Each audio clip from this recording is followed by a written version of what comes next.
innal hamdulillahi nahmaduhu wa nasta'inuhu wa nastaghfiruhu wa na'udzu billahi min shururi anfusina wa min sayyiati a'malina man yahdihillahu fala mudilla lahu wa man yudlilhu fala hadiya lahu wa ashhadu an la ilaha illallah wahdahu la sharika lahu wa ashhadu anna muhammadan abduhu wa rasuluhu या अय्युहन्नास इत्तक़ू रब्बकुमुल्लज़ी खलक़कुम मिन नफ्सिन वाहिदा व खलक़ मिनहा ज़ौजहा व बस्स मिनहुमा रिजालन कसीरन व निसाअ वत्तक़ुल्लाहल्लज़ी तस्अलून बिही वल अर्हाम इन्नल्लाहा कान अलैकुम रक़ीबा या अय्युहल्लज़ीना आमनू इत्तक़ुल्लाहा हक़्क़ तुक़ातिही व ला तमूतुन्ना इल्ला व अंतुम मुस्लिमून புகழ் அனைத்தும் இந்த அகிலத்தை படைத்து பரிபாலித்து கொண்டிருக்கின்ற ஏக நாயகனாகிய அல்லாஹ் தஆலா ஒருவனுக்கு மட்டும் உரித்தாகட்டுமாக. அவனுடைய சாந்தியும் சமாதானமும் இந்த அகிலத்திற்கு அனுப்பப்பட்ட இறுதி தூதர் முஹம்மது நபி ஸல்லல்லாஹு அலைஹி வஸல்லம் அவர்களின் மீதும் அவருடைய சொல் செயல் அங்கீகாரம் இது மட்டும் தன்னால் தன் வாழ்வில் இயன்றவரை கடைபிடித்து வாழ்ந்து மரணித்த அனைத்து நல் உள்ளங்களின் மீதும் இந்த கடமையான ஜும்மா தொழுகையை நபி வழிப்படி அமைத்துக் கொள்வதற்காக இங்கு ஒன்று குழுமிருக்கும் நம் அனைவரின் மீதும் வல்ல ரஹ்மானுடைய சாந்தியும் சமாதானமும் என்றென்று நிலவட்டுமாக. எல்லாம் வல்ல அல்லாஹ்வின் நல்லடியார்களே, அல்லாஹ் தஆலா நம்மை இந்த பூமியிலே படைத்திருக்கிறான். படைத்தது மட்டும் இல்லாமல் ஒரு குறிப்பிட்ட காலத்திற்கு பிறகு நம்மை இறக்கவும் செய்கின்றான். அல்லாஹ்வுக்கு என்ன தேவை இருக்கிறது? நம்மை படைத்து மரணிக்க வைத்து அதனால் இந்த குறிப்பிட்ட காலத்தில் நாம் வாழுகிறோமே, இந்த நாட்களில் நம்மை வாழ வைப்பதற்கு என்ன தேவை இருக்கிறது என்றால் எந்த தேவையும் கிடையாது. ஆனால் இந்த நாம் வாழுகின்ற இந்த நாட்களை நாம் சரியாக பயன்படுத்த வேண்டும். ஏனென்றால் நாளை மறுமையில் அல்லாஹ் விசாரிக்கும் பொழுது நாம் நம்முடைய நாட்களை நம்முடைய நேரங்களை சரியாக பயன்படுத்தினால் வெற்றி அடைவோம். நமக்காக வழங்கப்பட்ட இந்த நாட்களையும் இந்த நேரங்களையும் நாம் தவறுதலாக பயன்படுத்தினால் நாளை மறுமையில் நஷ்டவாளி ஆகிவிடுவோம். நமக்கு என்று கொடுக்கப்பட்டுள்ளது ஒரு நேரங்கள், இது பிறப்பிலிருந்து இறப்பு வரை. நாம் இந்த நேரத்தை ஏக இறைவனை அஞ்சி இறைவன் என்னை எப்படியெல்லாம் வாழச் சொன்னானோ அதன் அடிப்படையில் நாம் வாழ்வோமேயானால் நிச்சயமாக நாம் வெற்றியாளர்கள். வணங்குவதற்கு தகுதியானவன் அல்லாஹ்வை தவிர வேறு யாரும் இல்லை என்று ஏற்றுக்கொண்ட நாம் மரணத்திற்கு பிறகு நிச்சயம் அல்லாஹ் நம்மை விசாரிப்பான் என்பதை தெரிந்த நாம் நம்முடைய காலங்களை இன்று எப்படி கழிக்கிறோம் சிந்திச்சு பாருங்கள். அல்லாஹ் நம்மை எப்படியெல்லாம் இந்த பூமியில் வாழச் சொன்னானோ அதன் அடிப்படையில் தான் வாழுகிறோமா? என்னுடைய நேரங்கள் அனைத்தும் ஒவ்வொரு நாளும் என் மீது கடமையாக்கப்பட்ட அனைத்தும் சரியாக இருக்கிறதா? தொழுகை சரியாக இருக்கிறதா? தான தர்மங்கள் சரியாக இருக்கிறதா? இறைவன் என்னை எப்படி இருக்க சொன்னானோ, நீ மரணிப்பேன், நான் விசாரிப்பேன், அதனால் உன்னுடைய வாழ்க்கையை சீராக்கிக்கொள் என்று எவ்வாறெல்லாம் கட்டளை போட்டானோ அதன் அடிப்படையில் என்னுடைய வாழ்க்கை கழிகிறதா? இந்த உலகத்தில் நம்ம வாழ்கிறோங்க. ஒவ்வொரு நாளும் இந்த உலகத்திற்காக நாம் செய்ய வேண்டிய அனைத்தும் செய்கிறோம்.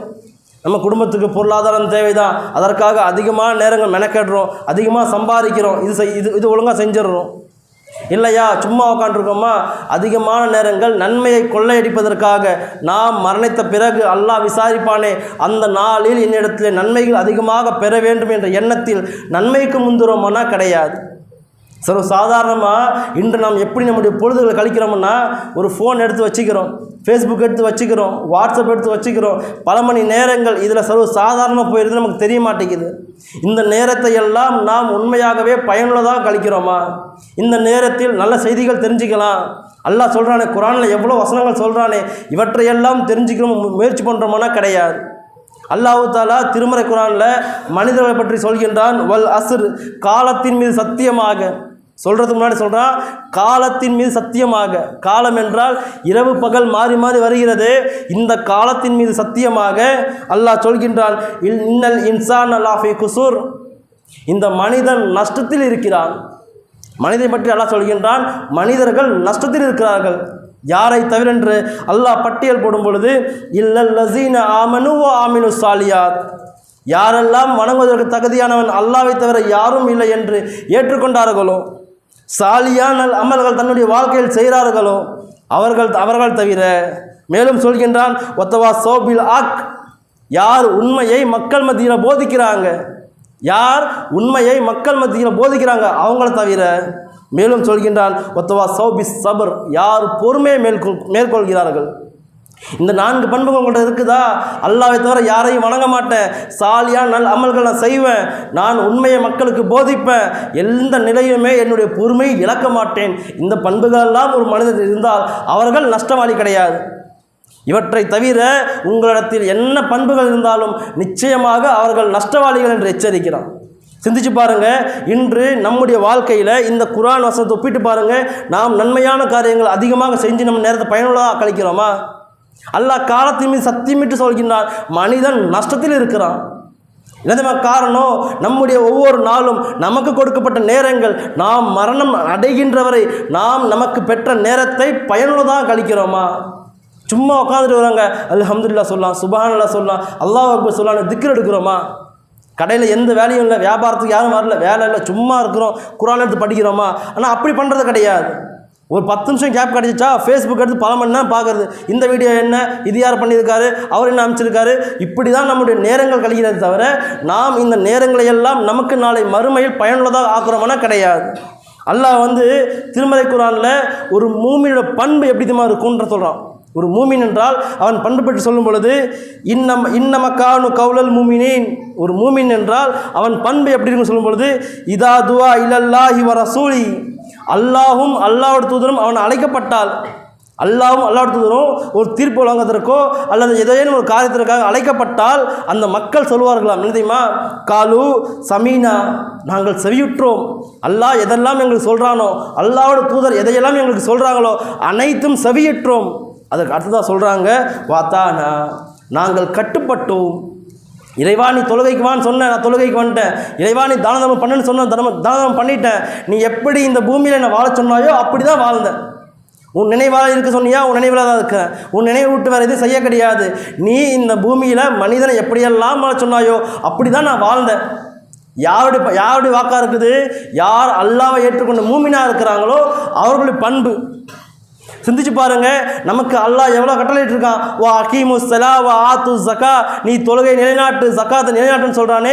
இப்படி அடிக்கிக்கிண்டோ போகலாம், வட்டிக்கு போகாத, அறாமான வேலை செய்யாத, பொய் பேசாத, புற பேசாதன்னு எவ்வளோ பண்புகள் சொல்கிறான். இவையெல்லாம் என்னுடைய வாழ்க்கையில் சரியாக இருக்கிறதா? இவையெல்லாம் நாம் செவியுற்றோம், கட்டுப்பட்டோமா இல்லையா? கட்டுப்பட்டால் நாளை மறுமை வெற்றியாளர்கள், கட்டுப்படலையா நாம் நஷ்டவாளிகள் தான். அல்லாஹ் மூமின்கள் பண்பு தெளிவாக சொல்லிட்டான். இந்த பண்பு இருக்குது, செவியுற்றோம், கட்டுப்பட்டோம், வேறு எதுவுமே கிடையாது. இறைவா நீ என்னை எப்படி இருக்க சொன்ன, நான் கேட்டேன், அதே மாதிரி இருந்தேன். நீ எப்படி என்னை வாழ சொன்ன, நான் கேட்டேன், அதே மாதிரி இருந்தேன். இந்த பண்பு யார் இருக்கிறதோ அவர்களெல்லாம் எளிதாக வெற்றி பெறுவார்கள். யார் அப்படி இருப்பாங்க? நமக்கு கொடுக்கப்பட்ட நேரத்தை அல்லாஹ்விற்காக, அல்லாஹ் எப்படி இருக்க சொன்னாலும் அந்த நினைவாலே இருந்தாக்கா நம்ம வெற்றி அடைவோம். இல்லை என்றால் நிச்சயமாக நம்ம மறுமையில் தோற்று போய் விடுவோம். இன்னும் எந்த அளவுக்குன்னா, அல்லாஹ் நம்ம இந்த பூமியில் வாழ வச்சது நீங்கள் இந்த நேரத்தை வீணடிக்காமல் இருக்கணும்ன்ட்டு. நம்மெல்லாம் எப்படி இன்றைய காலத்தில் நேரத்தை வீணடிக்கணும் தெரியுமா? நம்ம சாதாரணமாக ஒவ்வொரு நாளும் நமக்கு பல்வேறு நன்மைகள் எல்லாம் தரான். அந்த நன்மைகளை எப்படியெல்லாம் இழக்கிறோன்னா, சின்ன உதாரணம் ஒன்றுமே இல்லைங்க. நமக்கு எல்லாருக்கும் தெரியும், ஃபஜருடைய 2 ரக்காத் சுன்னத்து யார் தொழுகிறாங்களோ அவங்களுக்கு என்ன நன்மைன்னா, அல்லாஹ் சொல்கின்றான், இந்த உலகத்தில் உள்ள அனைத்தை விட சிறந்த பரிசு உனக்கு இருக்குப்பா. 2 ரக்காத் சுன்னத்து எனக்காக நீ தொழுதுட்ட, ஃபஜருடைய 2 ரக்காத் சுன்னத் தொழுதுட்டியா, அதற்கு நன்மை என்ன தெரியுமா? இந்த பூமியில் நீ தங்கம் பெருசு நினைக்கிறியா? கிடையாது, அதை விட சிறந்தது. வயிறு தான் சிறந்து நினைக்கிறியா? அதை விட சிறந்தது. இந்த உலகத்தில் நீ எவையற்ற சிறந்து நினைக்கிறியோ எல்லாத்த விட சிறந்த பரிசு நான் தரேன். எதுக்கு? 2 ரக்காத் ஃபஜருடைய சுன்னத்து இருக்குது. சிந்திச்சு பாருங்க, இது நன்மை தானே. இந்த நன்மையை ஒவ்வொரு நாளும் அல்லாஹ் எனக்கு தரான், ஒவ்வொரு நாளும் தரான். இந்த நன்மையை அடைவதற்காக நாம் மெனக்கட்டு ஃபஜர்ல எழுந்து தொழுகிறோமெல்லாம் கிடையாது. சர்வ சாதாரணமாக மிகப்பெரிய பாக்கியம். அந்த தூங்குகிற நேரத்தில் இவ்வளோ நன்மையை சம்பாதிக்க முடியுமானா முடியாது. அப்பேற்பட்ட நன்மையை அல்லாஹ் உனக்கு தரான்றான், நாம் பெறுவதற்கு தயாராக இல்லை. அப்போ நாம் எல்லாம் இந்த நேரத்தை வீணடிக்கிறோமா இல்லையா? சிந்திச்சு பாருங்க. இந்த ஒவ்வொரு நாளும் இந்த உலகத்தில் உள்ள அனைத்தை விட சிறந்த பரிசு அல்லாஹ் தரானாக்கா, அந்த நன்மைகள் எல்லாம் நாளை மறுமையில் கிடைக்கும் பொழுது அதற்காக நம்ம எப்படி போட்டி போட்டு முந்தி அடித்து வர வேண்டும்? இப்படி தாங்க ஒவ்வொன்றும். இன்னும் சொல்லப்போனால் நமக்கு இன்னும் அதிகமாக தெரியும், ஒவ்வொரு ஜும்மான் தொழுகைக்கு அன்னைக்கு யார் பள்ளிவாசலுக்கு முதல்ல வராங்களோ அவங்க என்ன நன்மை? ஒரு ஒட்டகத்தை குர்பானி கொடுத்த நன்மை. யார் இரண்டாவதாக வராங்களோ அவர்களுக்கு என்ன நன்மை? ஒரு மாட்டை குர்பானி கொடுத்த நன்மை. யார் மூன்றாவதாக வராங்களோ ஆட்டை குர்பானி கொடுத்த நன்மை. இவை எல்லாம் நமக்கு எல்லாத்துக்கும் தெரியுங்க. ஆனால் இந்த நன்மையை அடைய வேண்டும் என்பதற்காக யார் பள்ளிவாசல் முன்னாடி ஓடி வந்தோன்னா கிடையாது. ஒன்றுமே இல்லைங்க. ஜும்மாவுக்கு வந்துடணும், 1 மணிக்கு முன்னாடி வந்துடணும். ஒரு அரை மணி நேரம் 1 மணி நேரம் முன்னாடி வந்து இந்த பள்ளிவாசலை வந்து காத்திருந்தா அல்லாஹ் சொல்கின்றான், உனக்கு ஒட்டகத்தை குர்பானி கொடுத்த நன்மை நான் எழுதிட்டேன்ப்பா. சிந்திச்சு பாருங்கள், ஒரு ஒட்டகத்தை இன்றைக்கி குர்பானி கொடுக்கணும்னா குறைஞ்சது 2 லட்ச ரூபா வேணும். இந்த 2 லட்ச ரூபா மதிப்புள்ள பொருளை அல்லாஹ் நீ இந்த பள்ளிவாசல் தொழுகைக்கு நேரத்தை வா, முதல்ல வா, உனக்கு உன் கலங்களை எழுதியாச்சுன்னா இந்த 1 மணி நேரத்தில் நம்ம சம்பாதிக்க முடியுமா? அந்த தொகையை அந்த தொகை சம்பாதிச்சு தானம் பண்ண முடியுமா? முடியாது. ஆனால் அல்லாஹ் சொல்கின்றான், நீ முதல்ல வந்தால் உனக்கு உன் கணக்கில் எழுதியாச்சுப்பா. சர்வ சாதாரணமாக நமக்கு கொடுக்கப்பட்ட நேரத்தை அல்லாஹ்வின் பாதையில் செலவிட்டால் நமக்கு எவ்வளோ நன்மை கிடைக்குமோ அந்த நன்மையெல்லாம் ஒரு சாதாரண விஷயமாக நினச்சி மறுமையில் பேசிக்கலாம். இன்னும் நேரம் இருக்குது, இன்னும் வயசாகலை, மரணம் வருமா பேசிக்கலான்ட்டு இப்படி சர்வ சாதாரணமாக நமக்கு அல்லாஹ் வாரி இலக்கி இருக்கிறான். எவ்வளவோ நன்மை தான், தொழுகைக்குவா நன்மை, தானம் பெறும் நன்மை, நன்மை நன்மை, உன் பாவத்தை மன்னிக்கிறேன் எவ்வளோ விஷயம் சொன்னாலுமே அவற்றையெல்லாம் ஒரு சாதாரண நிகழ்வு போல். ஏன் தெரியுமா? இவற்றையெல்லாம் இந்த உலகத்தில் பார்க்க போகிறதில்ல, மறுமையில் தான் பார்க்க போகிறோம். ஒன்றுமே இல்லைங்க. நமக்கு ஒருத்தர் 1 லட்சம் தரேன்னு வச்சுக்கோங்களேன். அவர் சொல்கிறாரு, காலையில் 5 மணிக்கு பஸ் ஸ்டாண்டுக்கு வந்துருப்பா, நான் வெளியூர் போகணும், 5 மணிக்கு வந்தால் நான் கொடுத்துறேன்னு சொல்கிறேன்னு வச்சுக்கோங்களேன். அன்றைக்கி நைட் நம்ம தூங்குவோமா? அன்றைக்கி நைட் தூங்குவோமாங்க? மணி பார்ப்போம், மணி 10 மணி ஆச்சு, காலைல 5 மணிக்கு ஃபஸ்ட்டு அலாரம் வை, 4 மணிக்கு அலாரம் வைன்னுவோம். மணி 12 தான் ஆகும், தூங்கிட்டே இருப்போம். 5 மணி ஆச்சான்னு பார்ப்போம், 2 மணி ஆச்சான்னு பார்ப்போம், 5 மணி ஆச்சான்னு பார்ப்போம், மணி 2 தான் ஆகும். இப்படி ஒரு மனிதன் சொன்ன வாக்குக்காக 1 லட்ச ரூபா தானு சொன்னதுக்காக 5 மணிக்கு வரணும்னு சொன்னதுக்காக அன்றைய தினமெல்லாம் உறங்காமல் இருந்து கொண்டு அந்த பணத்தை வாங்கி ஆகணும்னு நினைக்கிறோமே, அதை விட சிறந்தது நான் தரேன்னு சொல்கிறேன் அல்லாஹ் சொல்கிறானே, அதில் நம்பிக்கை இல்லாமல் போயிட்டோமா? சிந்திச்சு பாருங்கள். நாம் ஒவ்வொரு நாளும் நம்முடைய நேரங்களை எப்படியெல்லாம் வீணடிக்கிறோம். அல்லாஹ் சொல்கிறாங்க, ஒரு தருணத்தில் அல்லாஹ் தஆலா பள்ளிவாசலில் உட்காந்து மக்களுக்கெல்லாம் உபதேசம் செய்கிறாங்க. அப்போது ஒரு 3 மனிதர்கள் வராரு. வரும்போது முதல்ல வந்தவர் என்ன பண்ணுறாருன்னா முன்னாடி வந்து உட்காந்துக்கிறாரு. 2வது ஆள் வந்தவர் நடுவில் உட்காந்துக்கிறாரு. 3வது ஆள் என்ன பண்ணுறாரு? அலட்சியம் பண்ணி வெளியே நின்றுடுறாரு. அல்லாஹ்வோட தூதர் அந்த உரையெல்லாம் முடிச்சப்புறம் மக்கள்கிட்ட கேட்குறாங்க, நம்ம பேசிகிட்டு இருக்கும்போது ஒரு 3 பேர் வந்தாங்க இல்லையா, அவங்கள பற்றி செய்தி உங்களுக்கு அறிவிக்கணுமான்னு கேட்குறாங்க. அவன் சஹாபாக்கள் செய்கிறாங்க, சொல்லுங்க யா அல்லாஹ்வோட தூதர்னு சொல்கிறாங்க. அப்படி சொல்லும் பொழுது முதல்ல யார் வந்தார்களோ, யார் இந்த நம்ம சொன்ன செய்தியை கேட்பதற்காக முந்தி அடிச்சுக்கொண்டு முன்னாடி வந்தாங்களோ அவர்கள் விஷயத்தில் அல்லாஹ் அவர்கள் நெருக்கி கொண்டான். அல்லாஹ்வோட செய்தி கேட்பதற்காக முந்தி அடிச்சு முன்னாடி வந்தாங்க, அவர்களை அல்லாஹ் நெருக்கி கொண்டான். அல்லாஹ் தான் தன் கைவசம் வைத்து கொண்டான்றாங்க.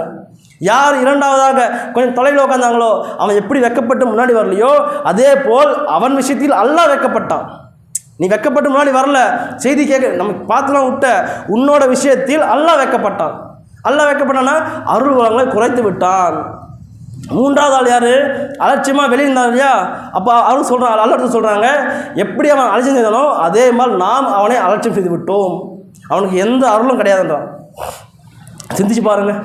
ஒவ்வொரு நாளும் ஒரு மூமின் சரியான முறையில் சரியான கரெக்டாக கணக்கிட்டு நன்மைகள் அடைய வேண்டும் என்ற ஆசை உள்ளத்தில் வச்சுக்கின்னு ஒவ்வொரு நாளும் நம்ம மரணிக்க போகிறோம், மரணிக்கும் போது விசாரிப்பா அன்றைய தினத்தில் நன்மைகள் அதிகமாக இருக்க வேண்டும் எண்ணி நம்முடைய வாழ்க்கையில் ஒவ்வொரு நேரமும் ஒவ்வொரு கணப்பொழுதும் நம்ம சரியாக பயன்படுத்தினால் நன்மையில் முன்னாடி இருப்போம்.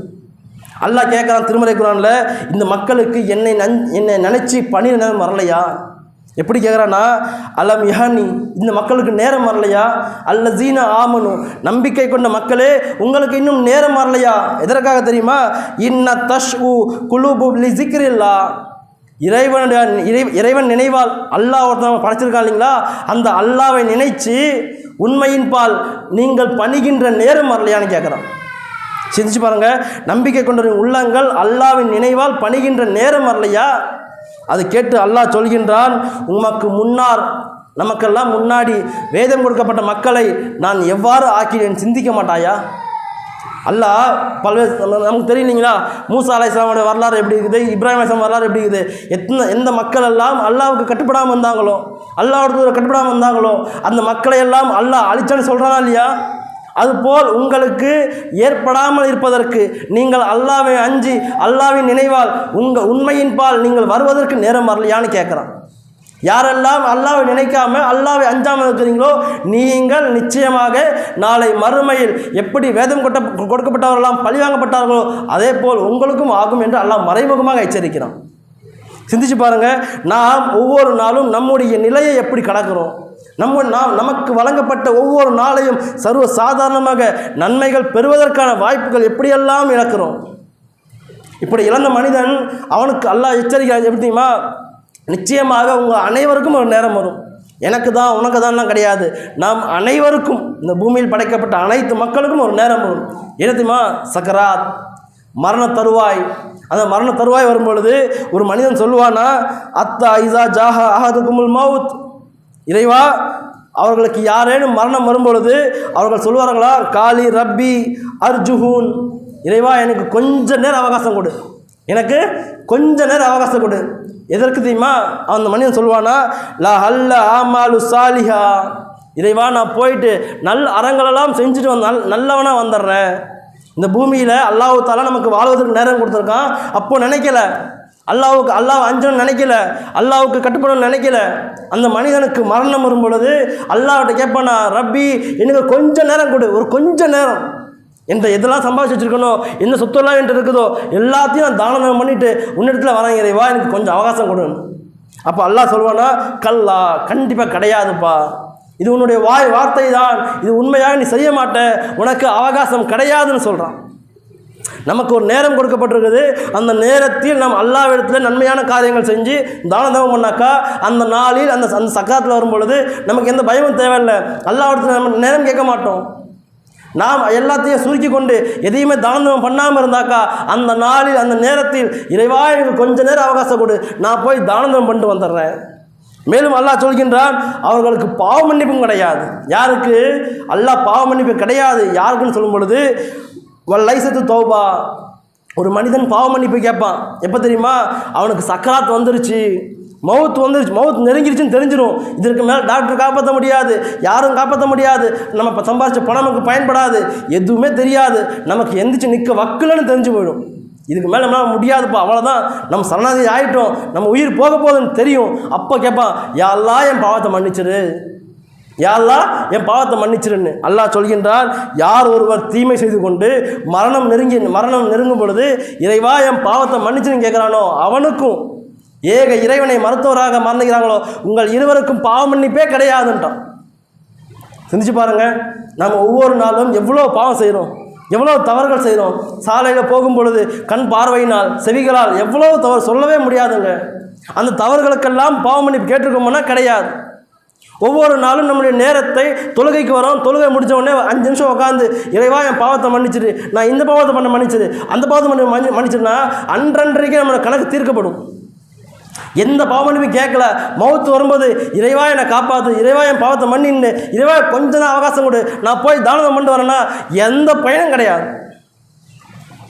அல்லாஹ் எச்சரிக்கிறான். எல்லாருக்கும் இந்த நேரம் வருங்க, எனக்கு தான் வரும், உங்களுக்கு தான் இல்லை, ஒவ்வொரு மனிதனுக்கும் வரும்.